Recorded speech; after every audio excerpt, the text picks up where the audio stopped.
గత వైసీపీ ప్రభుత్వంపై విమర్శలు చేశారు మంత్రి నారాయణ. మున్సిపాలిటీలను గత సర్కార్ నిర్వీర్యం చేసిందని మండిపడ్డారు. గ్రీన్ కార్పొరేషన్ను కూడా జగన్ సర్కార్ గాలికి వదిలేసిందని, రాష్ట్రానికి అప్పు కూడా పుట్టని పరిస్థితిని కల్పించారని విమర్శించారు. సీఎం చంద్రబాబు పాలనా అనుభవంతో ఇప్పుడిప్పుడే రాష్ట్రం కోలుకుంటోందని చెప్పారాయన. మున్సిపాలిటీలకు పూర్వ వైభవం తీసుకురావటమే కూటమి ప్రభుత్వ లక్ష్యమని చెప్పారు.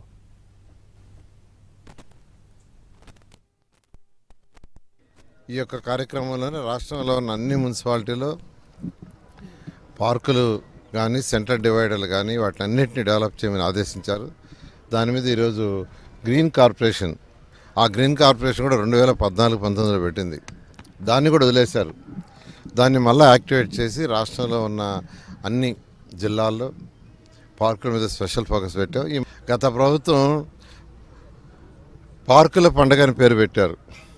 ఎందుకు పెట్టారో తెలీదు. మాటలు కాదు, చేతలు చేసి చూపించాలా. మాటలు చెప్పి ఊరికినే టైటిల్స్ పెట్టుకుంటే కాదు, చేతలు కావాలి. అందుకనే ఈరోజు అందరికీ ఒక టార్గెట్ ఇచ్చాను. ఖజానా ఖాళీ, రాష్ట్ర ఖజానా అందరికీ తెలిసిందే. 10 లక్షల కోట్ల పైన అప్పు చేశారు. అప్పు కూడా ముట్టడం రాష్ట్రానికి రావాల్సిన ఫండ్స్ అన్నీ పోయినాయి. ఆ ఫండ్స్ అన్నీ ఇప్పుడు మళ్ళీ మేము రివైజ్ చేస్తుంటే FRBM అడ్డు వచ్చింది. అయినా ముఖ్యమంత్రి గారు వారికి ఉన్న అపార అనుభవంతో ఈరోజు 1 by 1